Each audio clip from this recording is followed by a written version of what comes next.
हमारे व्यस्त जीवन में ईश्वर की आवाज़।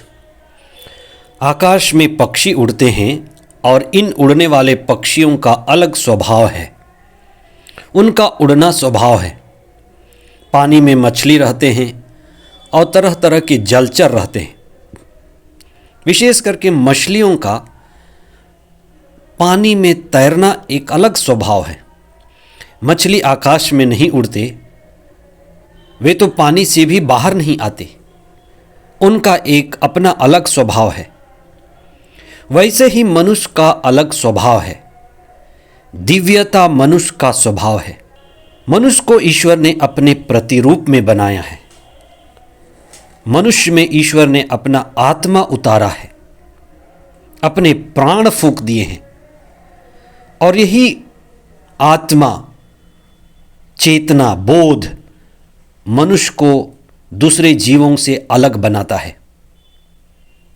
इसलिए आज हम चिंतन करें मनुष्य के दिव्यता की। मनुष्य ईश्वर का मंदिर है। उसमें ईश्वर निवास करता है। आत्मा उसी का एक अंश है। 7वां सामान्य रविवार 19 फरवरी 2023। पहला पाठ लेवी का ग्रंथ अध्याय 19 पद संख्याएं 1 और 2, पद संख्याएं 17 और 18। दूसरा पाठ कुरिन्थियों के नाम संत पौलुस का पहला पत्र अध्याय 3 पद संख्याएं 16 से 23 तक और संत मती का सुसमाचार अध्याय 5 पद संख्याएं 38 से 48 तक। ईश्वर ने मनुष्य को अपना प्रतिरूप बनाया है और मनुष्य में अपना आत्मा डाला है। मनुष्य में ईश्वर की आत्मा निवास करती है। इसीलिए आज के दूसरे पाठ में संत पौलुस कहते हैं कि क्या आपको पता नहीं कि आप ईश्वर के मंदिर हैं। हर एक व्यक्ति ईश्वर का मंदिर है। इसलिए जब हम किसी दूसरे व्यक्ति को नमस्कार करते हैं, हम वास्तव में व्यक्ति में निवास करने वाले ईश्वर को नमस्कार करते हैं। हर एक व्यक्ति ईश्वर का मंदिर है। हर एक व्यक्ति जीवित परमेश्वर का निवास स्थान है। हम वास्तव में आत्मा हैं। आत्मा ही हमारा केंद्र है। और जब हम आत्मा से संचालित हैं, जब हम केंद्र से संचालित हैं, तो हमारे अंदर ईश्वर का राज्य है, आत्मा का राज्य है।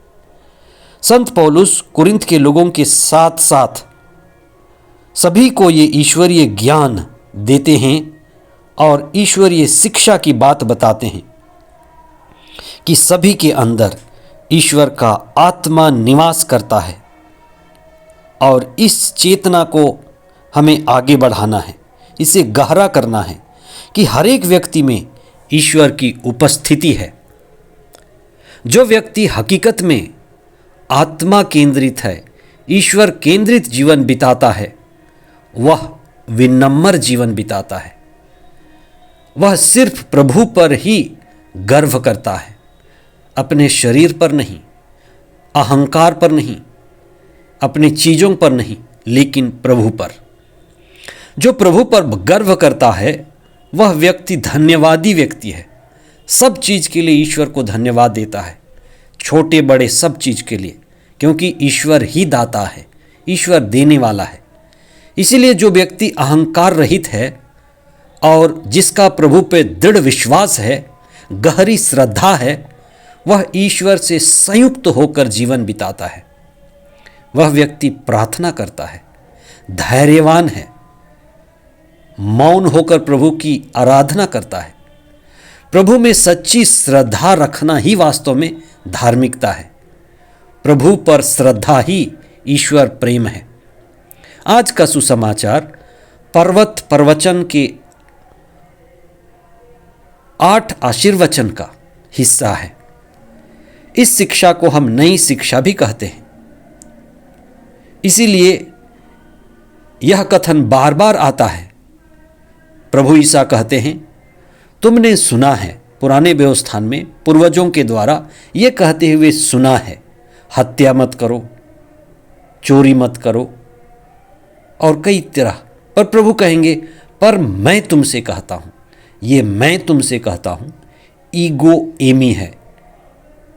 प्रभु यीशु के द्वारा ईश्वर बात कर रहा है, जिसने 10 आज्ञाएं दी, उस शिक्षा को आगे लेके बढ़ा रहा है। इसलिए संहिता और नबियों की शिक्षा पर आधारित है ये 8 आशीर्वचन। यह एक तरह की पूर्णता की शिक्षा है। जो अधूरा रह गया संहिता में, जो अधूरा रह गया नबियों के द्वारा, ईसा उसी को पूरा करने के लिए आए। इसलिए वे बार बार कहते हैं, तुमने सुना है कि यह कहा गया है, पर मैं तुमसे कहता हूं। और वे ये भी कहते हैं कि मैं नबियों और संहिता की शिक्षा को रद्द करने नहीं आया हूं, लेकिन मैं उन्हें पूरा करने आया हूं। जो बातें अधूरी रह गई ईसा के द्वारा पूरी होती हैं।